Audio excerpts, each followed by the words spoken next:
virtual roundtable on industrial hemp in Canada, sponsored by the REALTORS Land Institute. I am Russell Rigg. Some of you may know me as NAR and RLI's Legislative and Government Affairs Liaison here in Washington, D.C. And we have 4 fantastic panelists today to talk all things hemp in cannabis and what happened with the Farm Bill. So let me just have each of you introduce yourselves, and then we can dive right in to the conversation.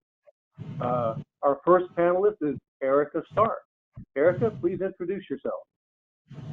Thank you. Thank you for having me. My name is Erica Stark. I am the Executive Director of the National Hemp Association. We are a nonprofit association dedicated to expanding the hemp industry. Up until the passage of the 2018 Farm Bill, we had been primarily focused on getting federal legislation passed. And now that it's here, we're more of a traditional trade association, but there's still quite a bit of work to do with the USDA regulations and particularly the FDA in regards to regulating CBD.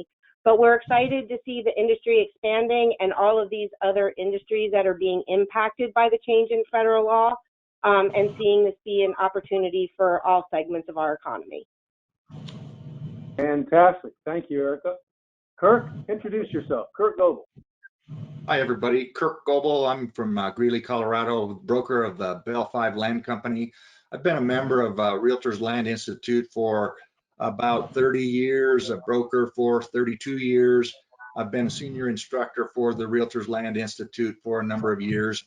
After the passage of Amendment 64 in Colorado, which essentially legalized cannabis in many forms, I developed a course called Cannabis Country, and I've been teaching that around the country. I've had as many as 102 people in class. There's terrific interest in this topic. I'm also an instructor at Ames Community College in Greeley, where I'm developing a hemp program through the community college. And I also work with the City of Greeley Economic Development folks to promote and develop the hemp industry, particularly attracting processors to our area to expand the opportunities for our area farmers. Fantastic. Thanks, Kirk. I next would like to go to Gary Hubble. Gary, introduce yourself. Hi, everybody. Gary Hubble with United Country Colorado Brokers in Hotchkiss, Colorado. I am a broker in Colorado and Utah, based in basically the southwest corner of the state. The area that I live in has a lot of hemp production going on, and we have sold several hundred acres, actually, probably over 1,000 acres of lands that were destined for hemp production, as well as having successfully farmed the crop ourselves on 55 acres of land, our family ranch in Crawford, Colorado. So not only do I have the experience of brokering the properties, I have the experience of having farmed it and know what it takes to actually get the seeds in the ground, have the seedlings come up, and then bring it all the way through harvest. And so it's a unique perspective of being on your hands and knees and putting seedlings in the ground. And so it's been a very, very educational experience, and happy to share with you all. Great. Thank you, Gary. And last, but of course not least, Hannah Stitt. Hannah, would you introduce yourself? Yes, of course. Thank you for having me. My name is Hannah Stitt. I'm an attorney in San Francisco at Ad Astra Law Group. I practice in 3 areas of the law: employment, real estate, and business law, but my primary niche is with cannabis industry business clients, which is also starting to develop into hemp industry business clients. I've been in this space since before going to law school. I had my first interaction in this space in about 2010, and I've been consistently working with cannabis companies since that time. So I've been able to see the market, or at least the more regulated side of the market, grow and change over the years, and am now doing a lot of litigation in this space between people who have gotten their businesses off the ground or potentially had their property leased to a cannabis business or a hemp business, and the repercussions of what happens when you're able to engage in the fully legal market that includes legal services. Right. All right. Fantastic. Well, thank you, everybody. We have a a super panel, super qualified. So I want to thank you for participating in this virtual roundtable. I'm just going to jump in a little bit on the issue of the Farm Bill and exactly some of the political dynamics that surround on, every 5 years, the Farm Bill. As a layperson who may not be familiar with the Farm Bill, I mean, it basically covers agricultural policies, not just farm policy. It's agricultural policy. And, it's very wide ranging. The Farm Bill covers, you think, well, it just covers farmers, right? No, it does not. It covers farming, it covers farm credit, it covers rural development, rural housing, conservation, food, nutrition, food assistance, so many areas that touch so many lives of Americans. That's why it's such a really an extremely critical piece of legislation. Every 5 years, it has to be reauthorized, and they've actually done that on a fairly pretty consistent basis over the past couple of decades. I'm going to jump in a little bit about the politics of the Farm Bill. It's a really interesting mix. It's an interesting melding between farming interests and agriculture interests and food and nutrition, because that's where the SNAP program is also housed there. And both there's a lot of money involved in both sides of that. And, kind of this unique deal was struck several years ago to say, you know what, let's meld food and nutrition with farming. And that way we both are going to be able to pass this bill. So it's a really interesting political dynamic between Republicans, Democrats, liberal, conservative. So let's find common ground on these big issues, and we can get this bill passed, and it benefits all of our constituents. This has been one of the few, I would say, bipartisan areas of policy that's gone through on a pretty bipartisan basis until the past few years. And really, I would say that unfortunately, they have it's gone down the same road of bitter bipartisanship and polarization that all other issues have gone down the road, and that's a real shame. It was pretty bipartisan for a while, but of course, the big issues such as nutrition versus subsidies, reform versus the status quo, those are the big issues that have divided Congress. And I wanted to have one digression about the really interesting politics here. One of the main players in terms of particularly hemp was the fact that Mitch McConnell, a staunch anti-marijuana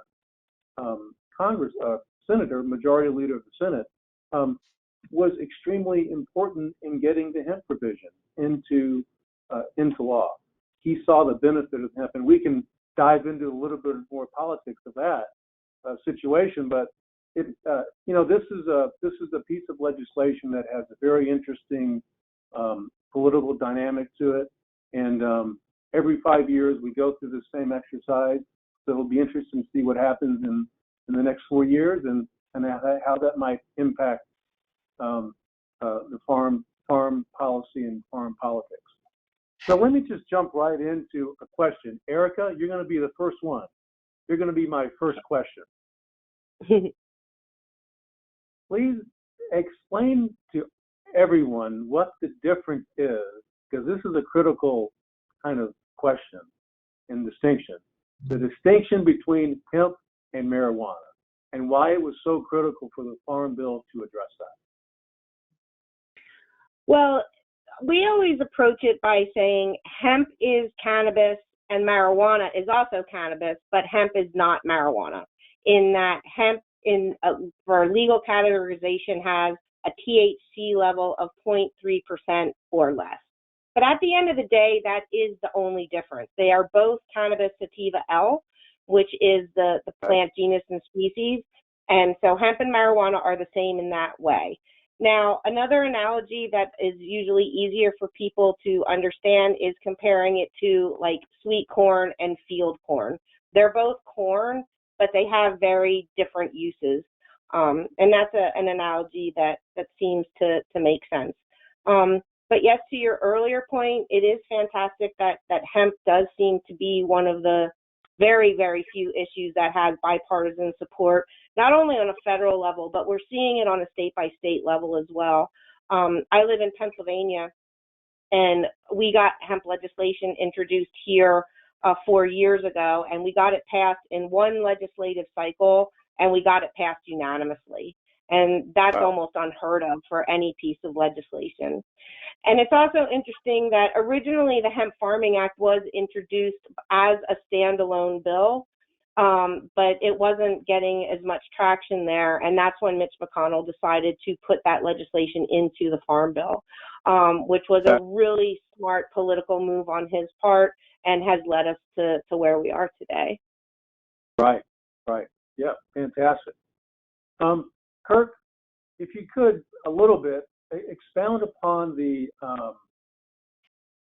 economic opportunities. Now that hemp is legal under certain circumstances, explain why there is now an opportunity, and explain a little bit about, first of all, the benefits of hemp, what you can use hemp for, and some of the economics of the hemp market. Well, as Erica mentioned, this is one plant. It's a plant that we have used successfully for thousands of years. It's been known. She made the point that the distinction between marijuana and hemp is the content of THC, and that's it.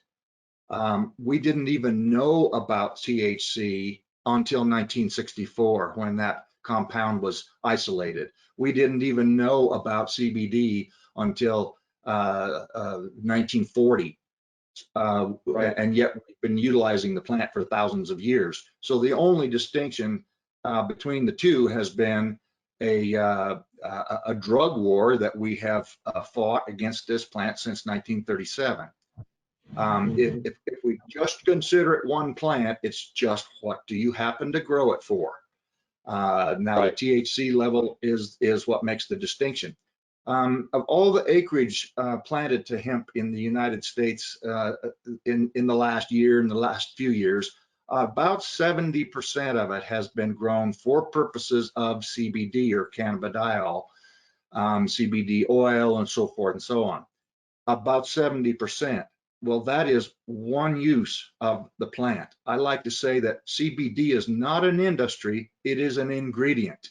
And there are so many other things that this plant will do, up to 25,000 different identified uses and industries. I think it's important to remember why the plant was made illegal in the first place. And it has nothing whatever to do about sobriety. It has to do with economics and industry competition. And I think as we move forward, we're going to have to be very well aware of the industries that would compete or not like to see hemp be as useful as it could be. Historically, I think Erica and hopefully Kirk will also agree with this statement. It's my understanding that the cotton lobby in like the 1700s is one of the reasons that hemp was so heavily reduced as a crop in the United States. It was used for many different reasons, as Kirk was just explaining, including materials for homes. It was a good fiber for clothing. And so, this is not a new game that we are entering in with hemp or in any other product, right? Like these were the kinds of things that people were worried about 200 years ago. What is the product that is going to be fuel for the South? Cotton won, and legislation came out regulating hemp accordingly. There are competing theories about why it was made illegal. The cotton industry, the lumber industry, like famously, the William Hearst and their paper industry with the newspapers. Also, it's around the same time that DuPont came out with nylon, so hemp rope was a competition for that. But it's also true that was when Henry Einslinger started his war on marijuana and reefer madness took off in full force. So whether it was industry being, the hemp industry being squashed by big corporate America at the time, or whether it was the propaganda war against marijuana and, the racist propaganda war, both are probably equally valid, and the truth is probably in the middle there somewhere. But I think at the end of the day, if you go with the reefer madness type reasoning for it, as was pointed out earlier, we didn't even know what THC was until much later. So it was Right. just easier for them to ban the whole thing. There was supposed to be this tax stamp that you could get so you could still legally cultivate hemp. That never, turned out to be practical reality. So I don't think we'll ever really know the real reason why it was banned, but what's important is that it might have taken 80 years, but sanity is finally returning in the cannabis space, both for hemp and hopefully someday soon federally for all of cannabis. So that being said, Erica, the federal government still has its temptations to limit the THC content in our plants, and what we're encountering here on the ground in Western Colorado. By the way, there's about 8,000 acres being cultivated within about a 30-mile radius of where I sit. So that's a lot of hemp that's being grown. And typically, now the state of Colorado has been a leader in the hemp and marijuana fight or the cultivation. And so what's happening is that now what they're doing is they are, instead of a 0.3% test result from all the hemp of a plant, in other words, taking a test from the lower colas in the middle of the plant and the top of the plant, they're insisting upon taking a test on the very tip top of the plant, which is where the most CBD is concentrated, but also the most THC. And so I've spoken to many growers in this area that are refusing to grow this next year until we get this ironed out.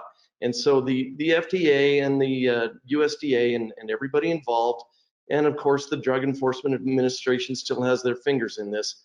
They are stifling the industry as we speak, and there will be a big shutdown in 2020 as far as how many acres are cultivated. I would say, I'm going to guess 15 to 20% of the acres that were cultivated in 2019 in my part of the world, at least.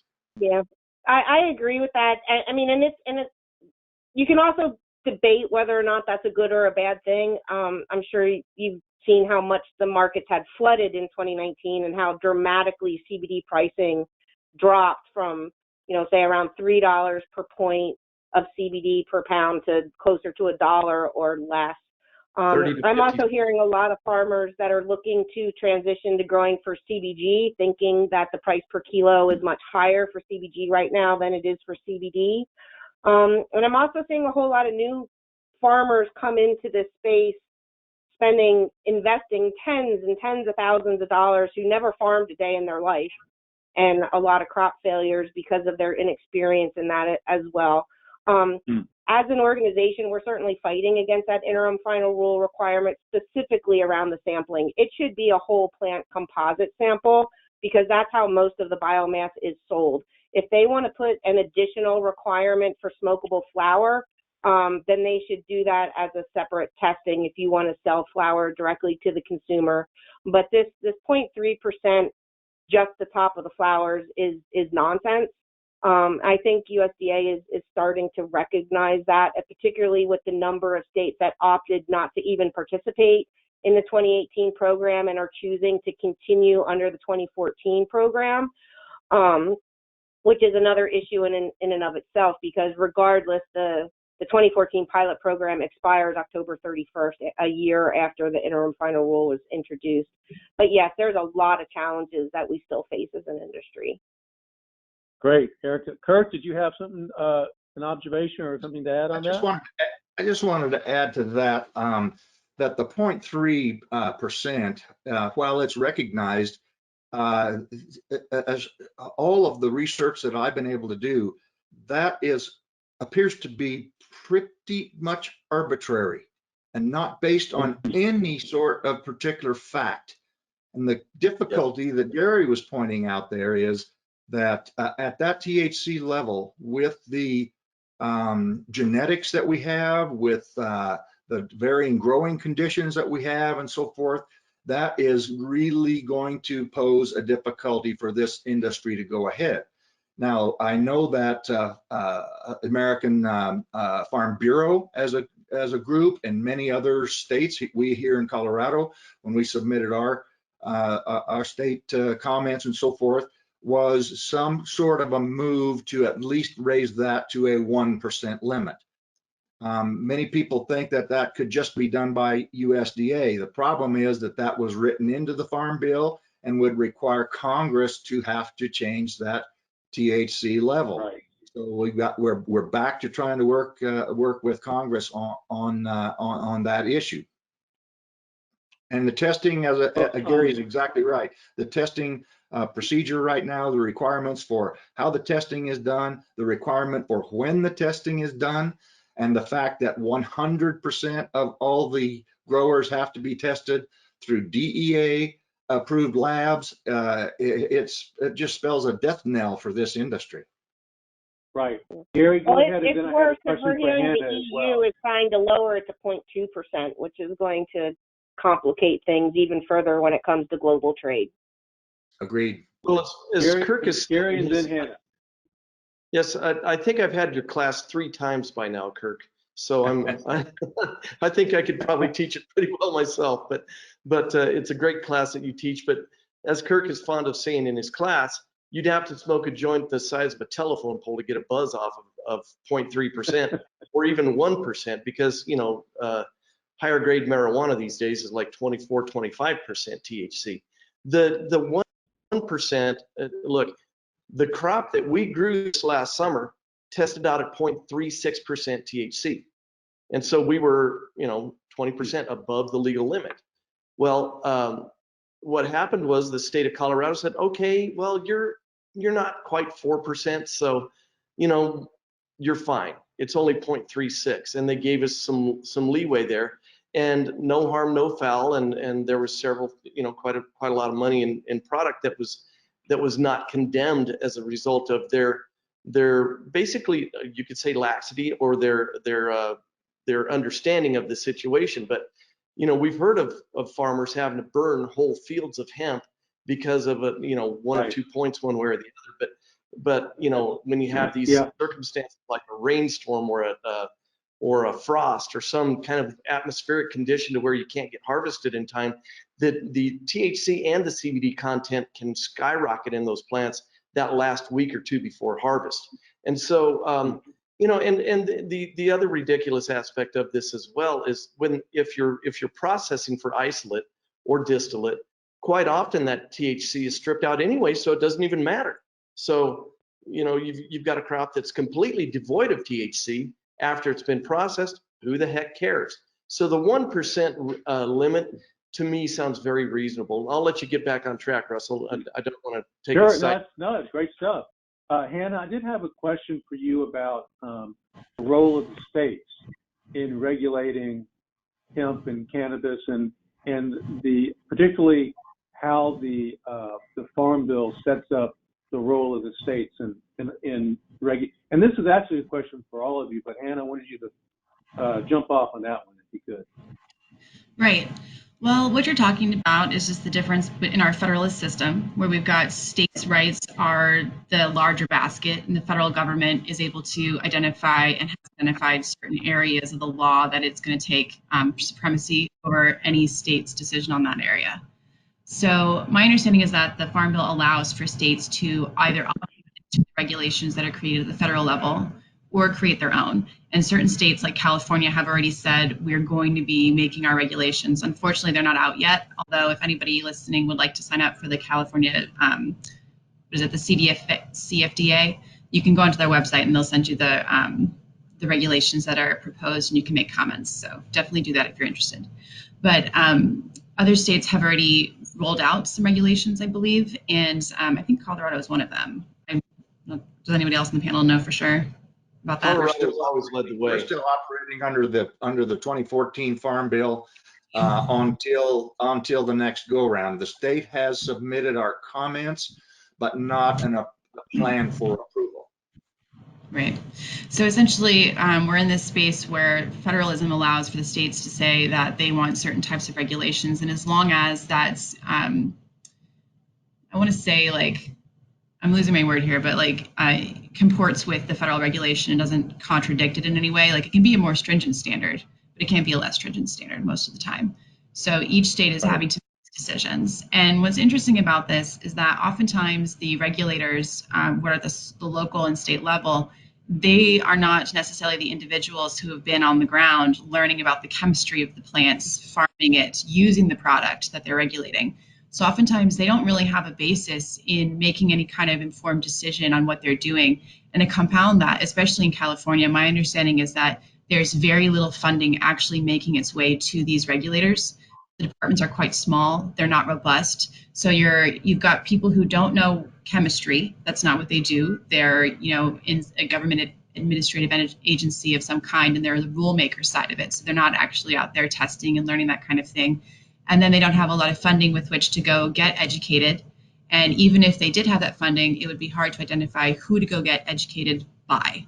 So it's a lot of decisions coming out by people who are not well versed. And that's why we have a situation like we've got now with this THC cap at 0.3%. That doesn't make any sense, especially if you have a really great understanding of the chemistry of the plant and other ways that THC can crop up, increase in rate after the sample has been sent to the laboratory. And that's, by the way, if you can find a laboratory that's approved and that laboratory doesn't have such a backlog that you can actually get your plant tested within the time period to be able to have it go to market. So it sounds like there's some infrastructure that still has to be developed around the whole hemp question. Laboratories, staffing up of state offices, and just being able to test and make sure that people are in compliance and doing what they're supposed to be doing.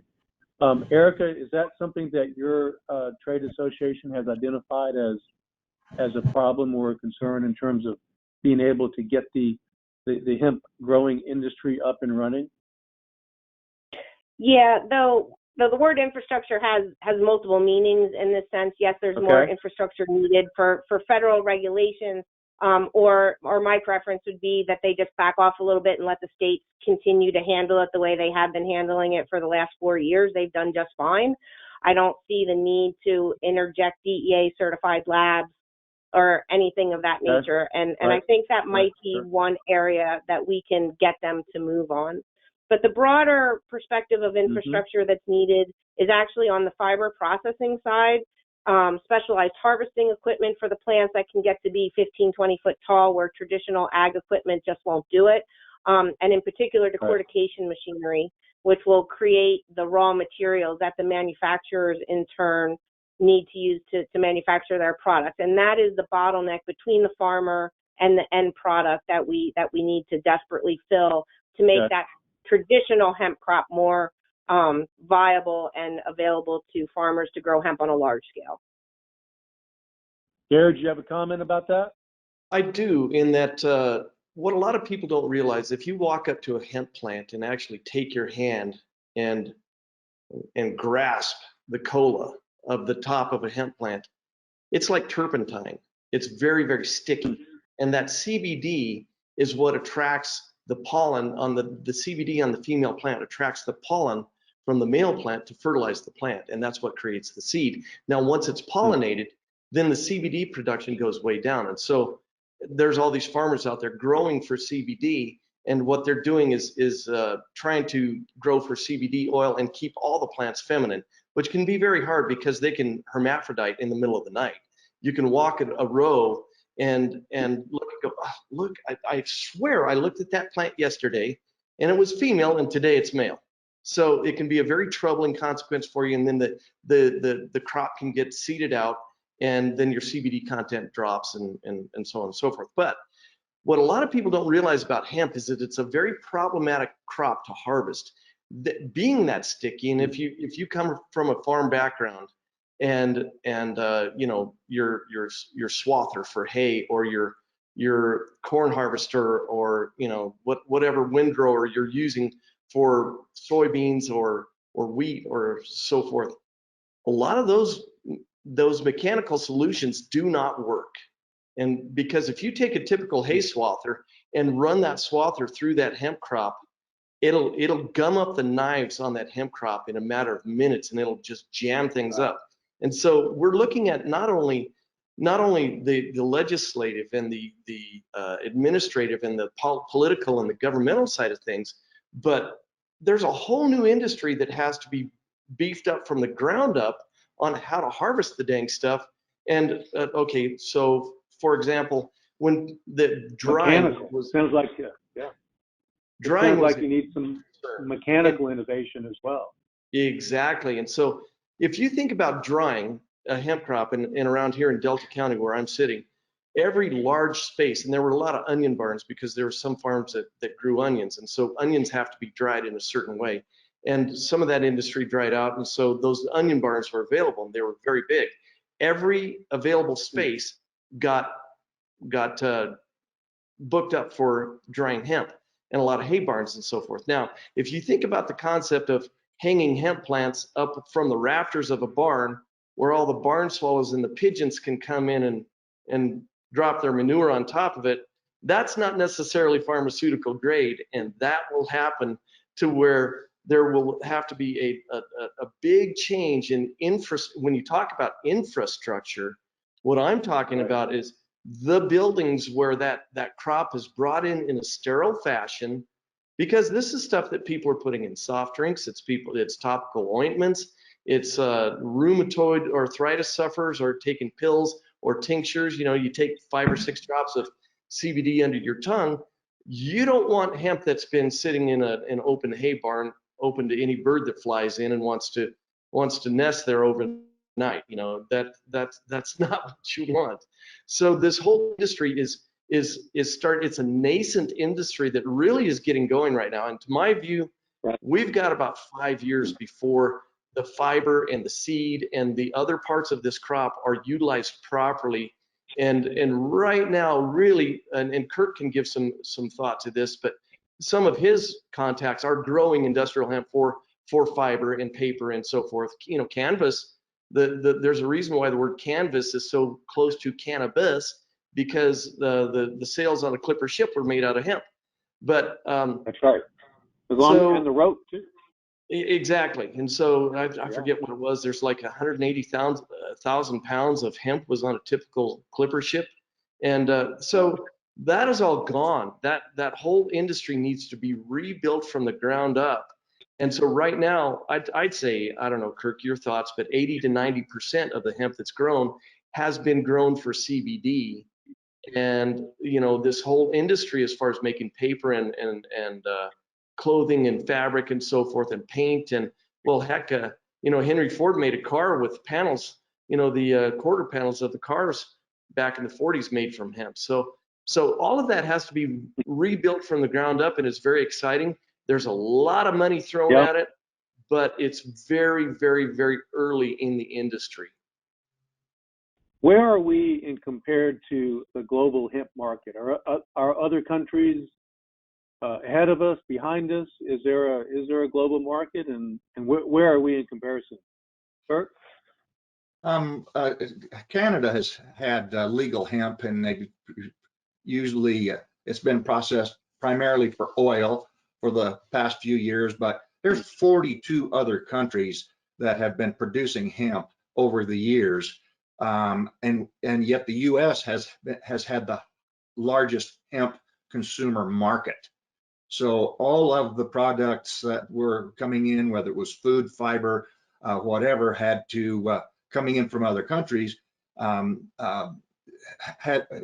could have otherwise been produced here, but we just said no. When you go to the food and the fiber industry, that industry is 20, 30 years old. This is all proven technology that we just need to implement. Whereas the CBD craze, the green rush towards CBD has come up with a lot of these various problems. That's why I differentiate between the two growing methods. I call it the horticultural model and the agricultural model. If you drive around and see fields and you see all these little Christmas tree looking plants, that is you can count on that being a CBD farm, and that is the primary, if not the only use that will go to. Now, if you see a field that is the tall 10, 12 foot tall plants, closely seeded and so forth, that is an agricultural model. In fact, you can use agricultural equipment that is usable right now, your traditional equipment to harvest that, to plant and harvest that model of a crop, because you're not as heavy as Gary was mentioning on the stickiness and the CBD. Plus, if you may get less for a concentrate of CBD on a crop like that, but you have 2 or 3 other uses. We've got hemp going out of Colorado that's going for fiber. We've got hemp going for grain for the food industry, Whole Foods. You can buy the hemp hearts in the grocery store. We've got it going out for that.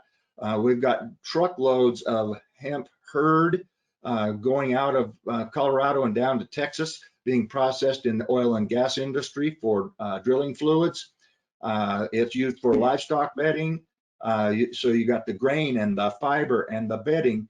And so guys are taking a crop off and getting 3 different uses rather than just the one for CBD. So there's a movement there that can help. The equipment manufacturers are working to solve some of the problems that Gary mentioned. I see it going on all the time in the various places that I go to teach the class. And so it's an effort to make that other part of the industry work. We've got a plant in Kentucky that has just opened up, creating hardwoods. The Patagonia, the outerwear company, is working on hemp fiber clothing. Levi's just reintroduced a pair of hemp jeans, for example. So yes, right now it's the green rush for CBD, but the real industry push will come when we can expand this, as Gary was mentioning, to the other Thank you, Kirk. Where do you see this in terms of, because obviously our audience for this particular virtual roundtable are land professionals. Where do you see this being in terms of land values? Is this a good value? Do you think there are opportunities there for land professionals to participate in this market? And how do you see the market developing, particularly as it relates to land value?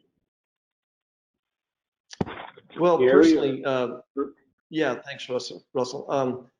It's been a good part of my career, and I've sold, several $1 million worth of properties that were intended for hemp production. And so if you are ignoring hemp production as a land broker, I think you're making a big mistake. And the other thing about that industry is there's been a lot of repurposing, like I say, onion barns that turned into hemp drying facilities, and a lot of large commercial spaces that are now being used for either processing or storing or something to do with the hemp industry. So if you have your eyes open, then you need to know that this is another market source that you may not have anticipated at all.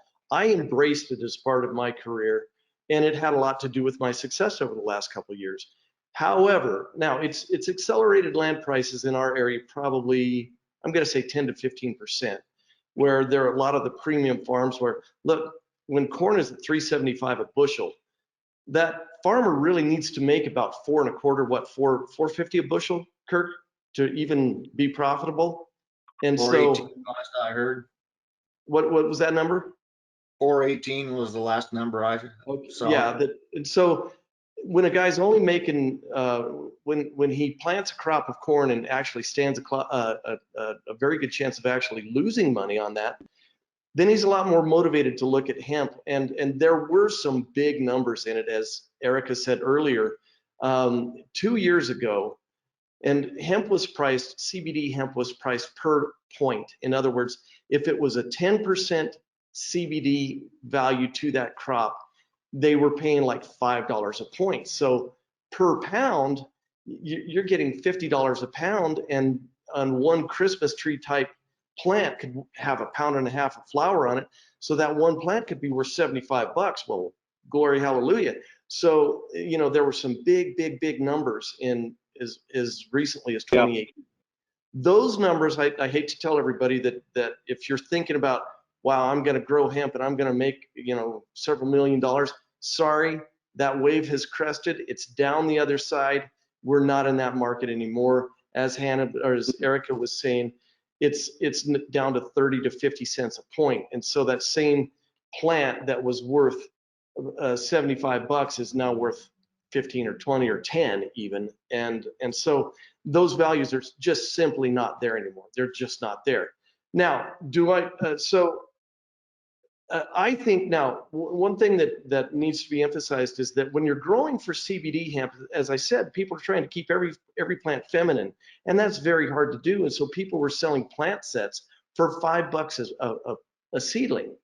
And so when you're talking, as we planted on 55 acres, 110,000 plants, it doesn't take a math genius to figure out we had over $500,000 just in seedlings. That's a lot of money.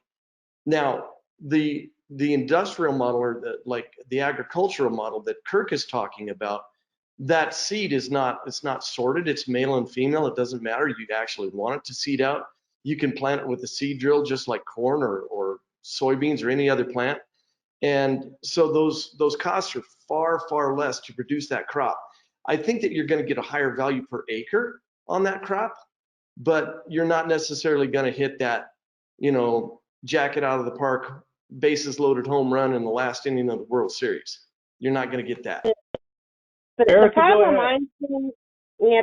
I'm seeing with that is that, and I agree, ultimately it's going to be an agricultural model, and when we're growing tens and hundreds of thousands of acres to supply industry, we'll be able to derive enough CBD out of that to satisfy the market. But right now, at this moment in time, processors are still unwilling to look at CBD that has less than a 10%, 8% CBD content. And fiber hemp can get to maybe 3%. So the processors are going to have to give a little bit in that regard and be willing to process more volume of plant material to get the same amount of CBD that they're used to getting now.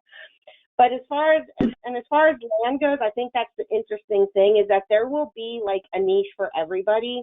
Like small farms and farmettes with small acreage should still be able to make a good living, satisfying particularly the smokable flower market, where that kind of boutique type hemp that's really well tended and is high in the right terpenes and it looks and smells nice is going to be marketable as the flower.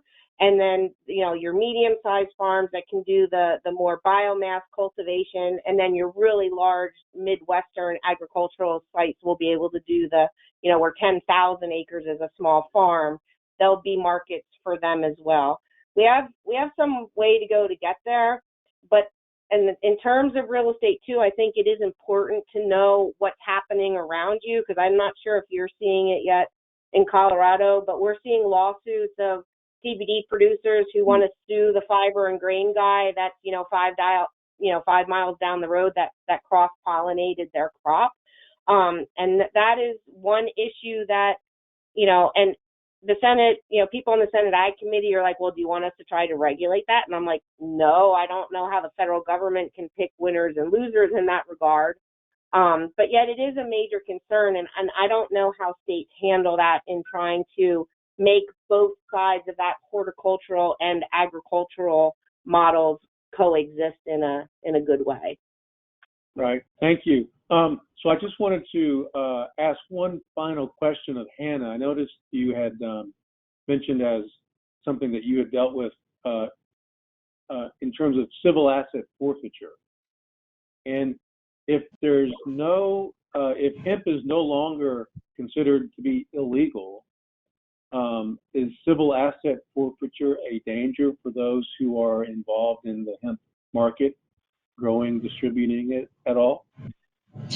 Yes, it still is. And the reason that is civil asset forfeiture is going to be a remedy of the government or government agencies. P.S. That's how the DEA has been funding itself for the last 3 years. So there's been a charge of a crime.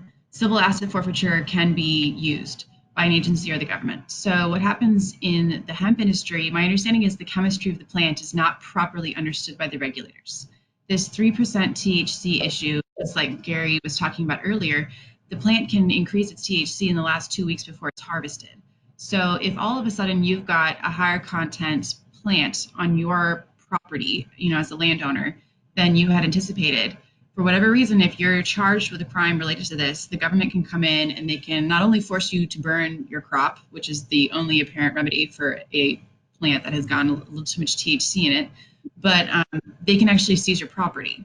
And I actually have a statistic here. This is from Wall Street College. I think it was like a 2012 article, and it said that between 1989 and 2010, under the Controlled Substances Act, there was over $12.8 billion worth of property seized in civil asset forfeitures. And, the only reason we know that number is because land is stationary and it doesn't go away, right? When we look at the civil asset forfeiture in terms of like cash on hand, there's been, billions of people's small amounts of cash taken off of them and just gone into whatever coffers it goes to, probably for agencies to be able to fund themselves, have pizza parties, whatever. Because cash, as we know, is fungible and you can't always know like where this cash was. And we're not all writing down our serial numbers and our dollars and keeping track of it that way. The only reason we have this figure in terms of like the amount of property value is because property is stationary. So everybody who's got cannabis or a hemp product on their land is subject to civil asset forfeiture, unfortunately. And I think that's going to be the case until we have a better understanding of regulators and hopefully an update by Congress. But we all know we can't hold our breath on that. So it is still very risky. And this also applies to other types of assets that would be related to being the landowner in this case. Like you could have your bank accounts seized just because you've had a charge against you related to property use that you may or may not have approved of to be in the beginning, that you may or may not have approved with to begin with. If you have a property or asset seized under civil asset forfeiture, that is only based upon the presumption of a crime. You've only been accused of a crime. And even if I said charged. You charged, yes. And even if you if that charge is proved unsuccessful, it does not mean you get your stuff back. That's Those right. agencies do not have to give your stuff back. If you add up what Hannah was just talking about, the value of civil asset forfeiture, it means that the law enforcers stole more than the thieves did. I have another statistic about this. It's a really excellent point that you brought up, Kirk. So in that same time period from 1989 to 2010, where there was over 12.8 billion in property seized, during that same time period, law enforcement in the US spent $109.2 billion to do the seizing. So that's not even a cost-effective model. Right. Thanks for that fantastic, all that great information. I wanted to finish up with really one question. What do you think would be the most important issues for a land broker or land agent to know and understand about the hemp market? What are maybe some pitfalls for them, or some areas that they really need to make sure they understand if they're interested in moving into the hemp market? Gary, let's start with you. Good question. In the arid West where we live, water is absolutely essential. So if you're looking to broker a hemp property, a property that's capable of growing hemp, you need 3 ingredients. And the 3 ingredients are electrical power, and you need a great water supply and good land. And the reason why you need those 3 things is most people are growing either by furrow irrigation, some are growing with a center pivot, but a lot are growing with a drip system. And a drip system requires a reservoir to pool your water in before it's pumped through sand filters. And that's requiring either pressure or power. So a lot of that, the water is pressurized, which requires a pump. So if you need to have a good source of water, and if you have 3-phase power, that's preferable. And you need to have late water. And typically in the West, that means reservoir water, because the snow melts off the mountains early in the spring into early summer. And then if you're done with your irrigation water by, mid mid-July, you've got to keep going until September, October until you harvest. And so your crop will need water into that late season. So you've got to have that water supply that lasts late into the season. You've got to have power so that you can pressurize that water in a pump system, and you've got to have good soils. Great. Erica, what would you say for the land broker or land agent would be the most important issue? I think it's important to, first off, know what your client's goals are as far as what type of hemp cultivation they're interested in, whether it is the horticultural model for CBD or cannabinoid production, or whether it's a true agricultural commodity type cultivation that they're looking to do. And also on the processing side, it's important to understand your state regulations in addition to the federal regulations. We're seeing instances where certain Department of Ags are putting limits on where cultivation and processing can happen within a certain number of feet from schools or playgrounds or public spaces. Any ordinance that may exist as far as to smell and things of that nature. So understanding your client's goals and understanding your very local, statewide, and even county and borough-wide regulations on the processing side are important to investigate ahead of time. Thank you. Hannah, what would you say? Putting on my attorney hat, I'm interested in what the documents say, particularly the contract for use of the land. So some really important provisions that people should always consider having in, if not just a must, for every kind of contract for a cannabis property or a hemp property or property to be used for those products. We want to have a provision in there for permitting and licensing. It could be as simple as a sentence that says the lease shall be contingent upon the lessee obtaining all permits, variance, and government approval needed. It could be more expansive. It could say the leasee shall not commence construction until all permits and approvals are obtained. Another really important provision is a security deposit. Oftentimes, you're not looking at too many months rents of deposit, but with these kinds of high risk products, because it's risky for the land itself, but risky with the regulators and their lack of understanding of what they're doing. I've got a provision here that says that the lessor wants to have at least 5 months base rent as a deposit. And then after the lessee can prove that they've met all regulations, that they will then reduce that deposit back to 2 months base rent. Another really important provision is that if there's a termination of the local permitting, that the lease will terminate automatically. And then the civil asset forfeiture provision is probably the most important. This one, I'm just going to read a straight sentence of this lease provision that I think is pretty important. It's very broad, actually, and in favor of the landowner. So the leasee, the most important part of it is that the lessor has reasonable determination if they presents an actual or a present impending threat on the property for civil asset forfeiture, that the lessor can terminate the lease with 3 months security deposit remaining. So that's not something I would normally advocate for anybody to put into their agreement. I think it's actually too one-sided in favor of the property owner. But in this type of industry where the property owner is most likely to get hit by civil asset forfeiture, because property doesn't up and move, I think it's a really important provision for all these leases to have. And the last one that I think is great and important, just for practical reasons with realities of being a farmer, is to make sure there's some sort of crop insurance. Because if you got someone leasing your property and they lose their crop, you're not getting paid. So I think those are the most important things. Great. Thank you, Hannah. Kurt, you get the last word this afternoon. Thank you, Russell. I would certainly echo the comments and concerns of the other panelists with regard to decent soils, the requirements that would be needed on the ground.